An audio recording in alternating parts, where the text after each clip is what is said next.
Liverpool 2, Crystal Palace 3, obviously 2-2 at full time. Yeah, I mean, it was a game of two halves. I mean, listen, guys, I am absolutely devastated to lose this game. Genuinely, I'm fuming at the team. I'm fuming at the performance, and I have no idea how we're actually going to go into next season. I am devastated at this loss. Honestly.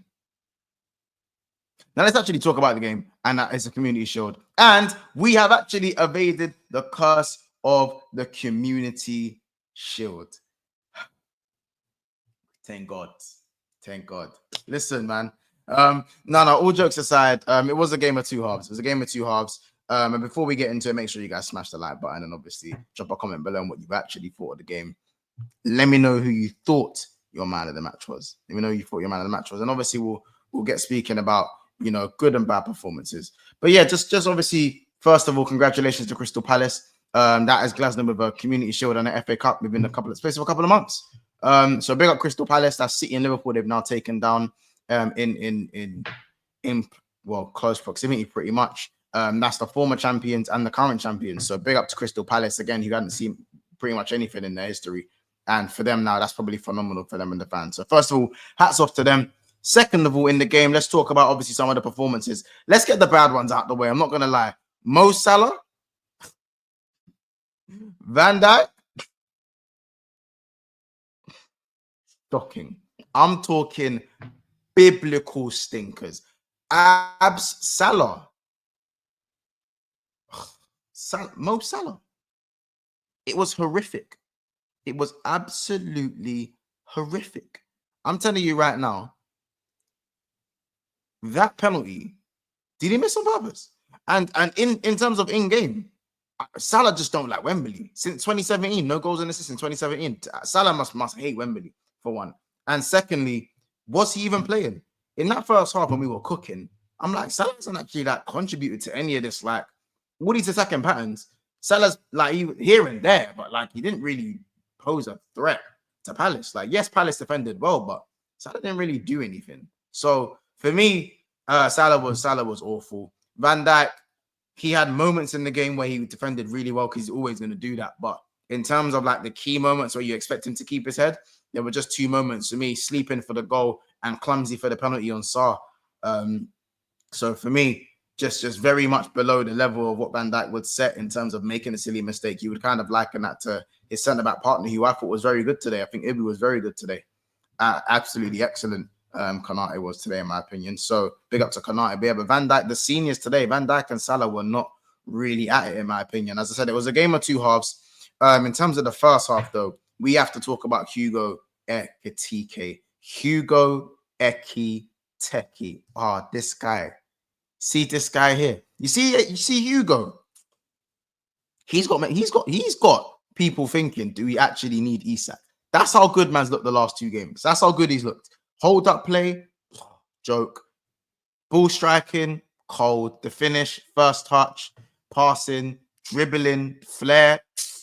Bro, he's looking like a real phenomenon. I can't lie. I see where the hype was coming from now. Obviously, I had to kind of see it from my own eyes. You have to kind of see it. Obviously, the season hasn't started yet, so we still have to translate over. We're still gonna have to see it game week 1 to see what he's really about. But I think Hugo was really good today. Hugo and Wirtz were in that first half. Hugo Ekitike and Florian Wirtz were absolutely, sensational for me, bro. Doing just the link-up play, round the corners, the one-touch play, the ball through the lines.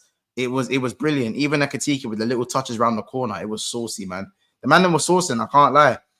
Same kind of feeling towards Gakpo. Very wasteful, Gakpo. Again, didn't come up with a goal to match to cover up the performance this time either. So I think the wide man weren't very good today. I think Gakpo was okay. Salah was really bad, but Wirtz and Ekitike carried the front line, in my opinion. Szoboszlai was pretty good in the midfield as well in the first half. I think Szoboszlai was excellent in the first half. Wonderful performance from him. Curtis Jones was very tidy, didn't put a foot wrong, 53 out of 53 passes as well. But again, this is what I mean when I say a story of second halves. And also as well, a really nice touch. I mean, Frimpong with a bit of a lucky goal, if I'm being honest, but still very electric. He had a very good first half. He scored in the 20th second or the 20th minute.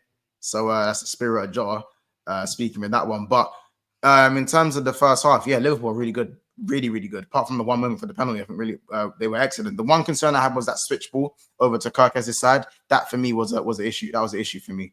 And if we look at that, that shouldn't be happening, especially with the criticism we gave Robertson last year, especially from me. So that's something we definitely need to work on. I think we could have seen a better Kirkes, but he wasn't bad or anything like that. But we could have seen a better Kirkes overall. I'm not gonna lie though, second half, man, that was Palace's.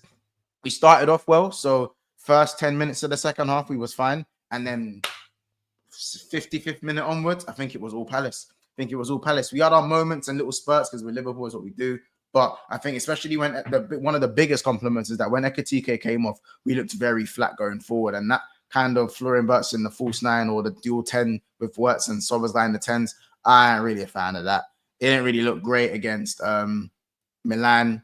It didn't really look great today. I ain't gonna lie. So for me, as I said, people are saying we don't need Isak. We do need Isak just because we need an attacking body because we've sold Nunes and obviously Jota unfortunately tragically passed away. So we do need another striker. So when Ekitike comes off, we don't have to put midfielders in the false nine. So that's the way I kind of look at that.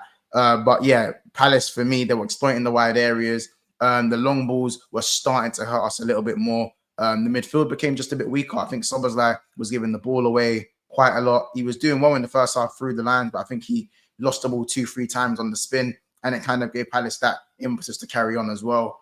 I think Curtis Jones was good. When Curtis Jones came off, we saw a difference as well. So with Van Dijk, Salah stinking it up, and as a second half, as a whole team, Wirtz wasn't all that in the second half as well. He should have probably done better with the chance on the half turn as well. Should have done a lot better. It was a poor miss in my opinion. Hugo Ekitike, I think, with the one that comes across goal on his left foot, just has to keep it down. These are just some of the things that will probably brush up by next Friday in a week's time because the season literally starts in 5 days. So these are just the little things we need to see. And even Gakpo giving the ball away for the second goal, like you just have to be stronger. And Wharton, what a pass. Saar, what a goal. And that's what Crystal Palace can do to you. But I'm not like too like down about it. As I said, the curse of the Community Shield is real. You know what I'm saying? Man City won it last year. What happened to Man City? They lost in the final and won nothing. And Rodri's injured and still injured now. You know what I'm saying? Arsenal won it the year before. What did they win? F and all. You know, Liverpool won it the season before that in 2022. What did we do? Have our worst finish in 8 years and we finished 5th. You see what I'm saying? 9 years, sorry, and we finished 5th. So it's you know what I'm saying? Leicester won it the year before that, I believe, and they got relegated. So, hey, man, Community Shield, you can stay far away from me. You know what I'm saying? I ain't really, you know, when we lost that Community Shield, we lost the Community Shield in 2019, 2020. What did we do? Season was 1 in game week 28. So, you know, I ain't really mind it. Listen, let me know who your man of the match was in the comments. For me, Ekitike was absolutely unreal. My man of the match, he was wonderful. Make sure if you made it this far that you are liking the video, that thumbs up button down below, you know where it is. And obviously subscribe to the channel as well, man. We're about 10 subscribers off of 21,600. So you guys get that going. We'll be live in about an hour from when this video drops. So we'll see you soon and can't wait to go live and speak about this game that for me made so much sense to Liverpool. It was such a great game, you know, great for the neutrals though. But anyway, like, subscribe, and we'll see you guys in the next one. Big up, and we'll see you guys soon. Oh, and by the way, I'm sorry, that penalty shootout, 4 penalties scored. Or sorry, 5 penalties scored out of 10.